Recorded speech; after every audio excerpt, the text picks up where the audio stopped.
Welcome back, ladies and gentlemen. You're still watching Nile Cruise, and now we're going to talk about the amazing city of Siwa and the medical tourism and also the healing sands of this city as the summer heat intensifies. Egypt tourism landscape transforms, paving the way for one of the most unique wellness and the region, the sand bathing and medical tourism season in the breathtaking Siwa oasis. And to talk more about this topic, we are very delighted to have with us here Engineer Ahmad Leithy. He is a tourism expert and he is also a leading voice in destination development and premium hospitality marketing. Thank you very much for joining us, Engineer Ahmad. It's a great pleasure. Thank you. We would like to start first by knowing from you more about Siwa and the medical tourism. Well, Siwa is a major destination in ecotourism in Egypt and in the whole region. Siwa has a lot to offer. Siwa has amazing desert landscapes, oasis landscapes, beautiful lakes, surrounded by the Great Sand Sea. So it has great potential to even become more famous than now for ecotourism, for medical tourism, and for to be like an off the beaten track destination for alternative tourism and mainly ecotourism. Engineer Ahmed, the traditional sand baths in Siwa are deeply rooted in local heritage. How do we balance preserving these authentic community practices with the modern demand of international tourists? Currently, these practices are offered through families, through local families who have been doing these traditional sand baths over generations, but they are being presented to the tourist or to the guest in a very basic way. Although it is still very interesting and very well presented, however, I think that from a tourism point of view, from a service point of view, it is necessary to restructure or re-offer or enhance the offering of these experiences with in an elevated luxury standard dynamic that can both keep the authentic aspects of the experience, but at the same time offer comfortable and luxurious ways to experience this sunbathing ritual. Okay, and what about the marketing for this amazing city and the medical tourism in Egypt? Do we have social media pages? We have Instagram pages. Tell us more about this. We definitely have a lot of Instagram pages and social media platforms that market Siwa. And there has been a number of new eco-lodges and new experiences offered by companies to Siwa, but I think there is still a lot to do. Like I hope that that there can be a more organized, more strategic concept to place Siwa on the international map for ecotourism in a sort of a vision that can pave the way more for those investors or those businesses or travelers to find their way easier into reaching a place like Siwa and to experience all that Siwa can offer. Engineer Ahmed, the domestic tourism plays a massive role in seasonal travel. How can we encourage more local travelers to explore these beautiful cities and share these experiences? We should have more products facilitated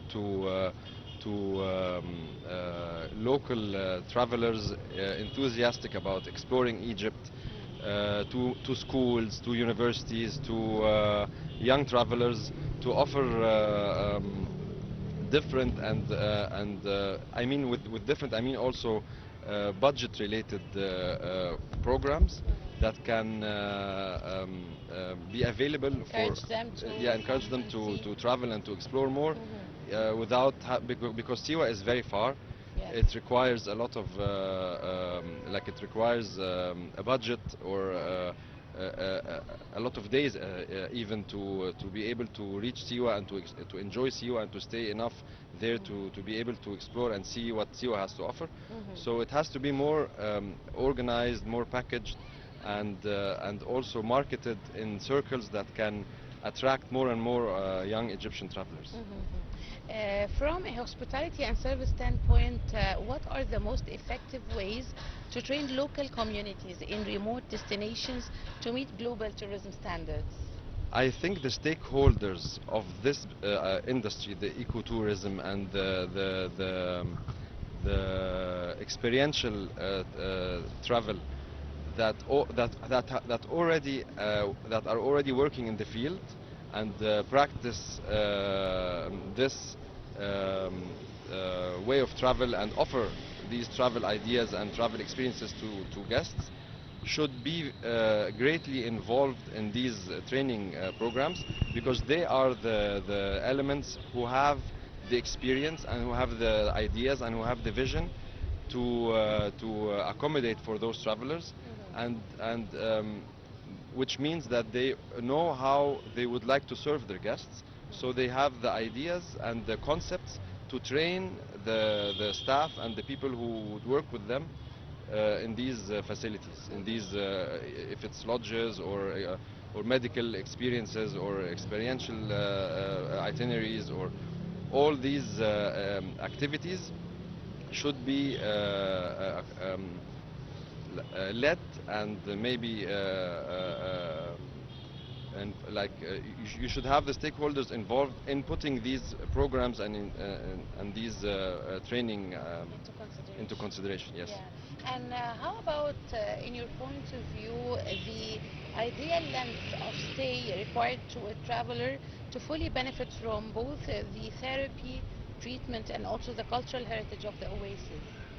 I think at least 5 days, 5 to 7 days should be the ideal length or duration of stay in a place like Siwa, because of all the different facets it has, from desert travel to oasis exploration to old sites to medical experiences like the sand bathing.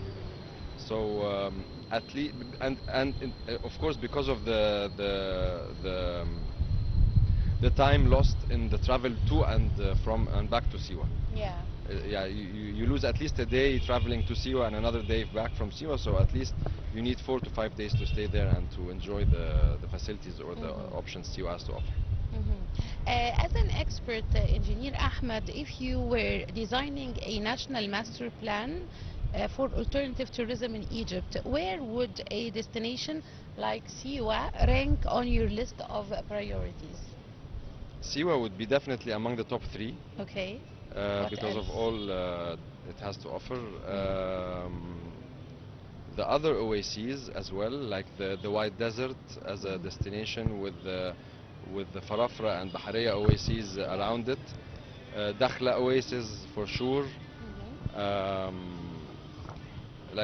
These are the top destinations for this kind of travel, and they definitely need to be included in a vision, in a touristic vision and concept for the future, to be developing without losing the heritage and the environmental assets they already possess.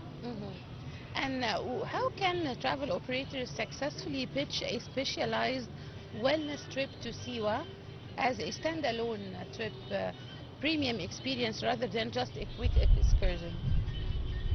If Siwa already has the infrastructure of luxury and of accommodation, Now it uh, doesn't have?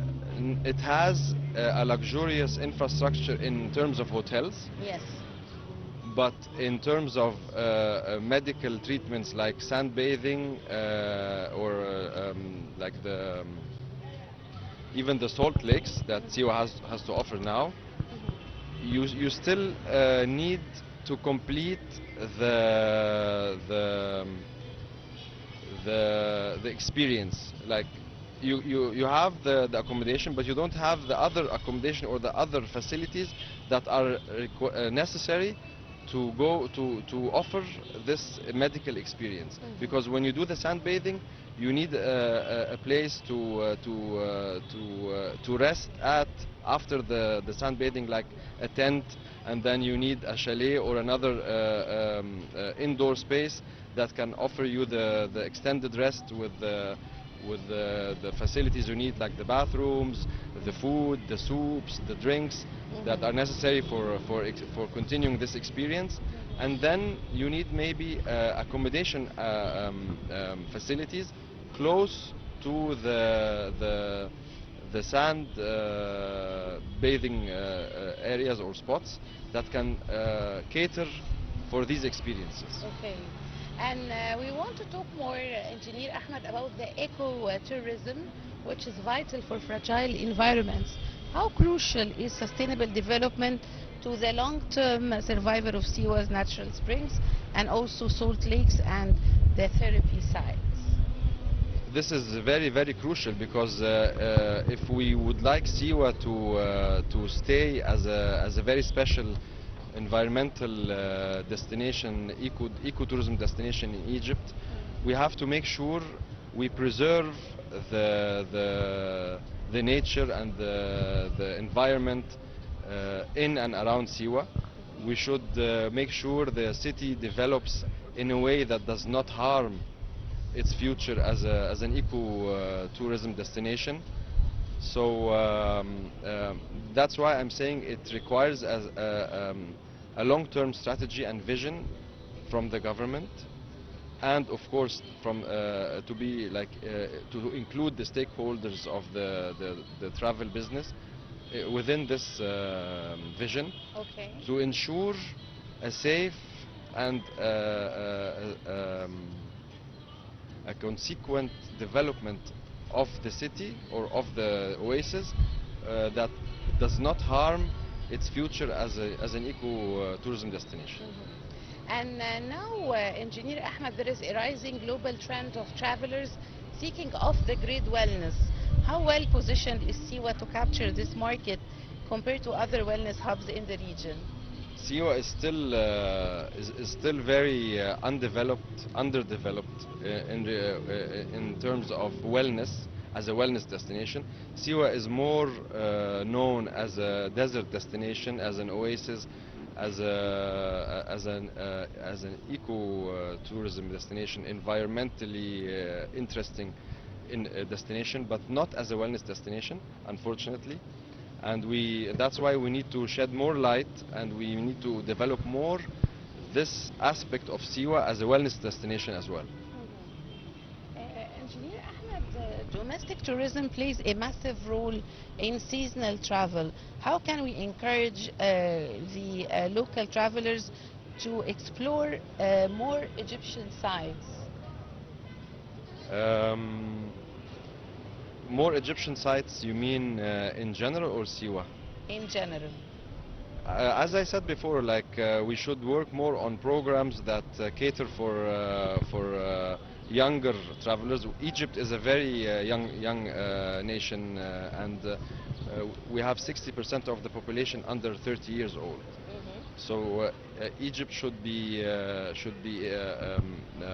like giving more ideas, more offers, more options to younger people to explore their country, to have the means to travel, to give them the opportunity to know about these new destinations in university circles, at schools, at clubs.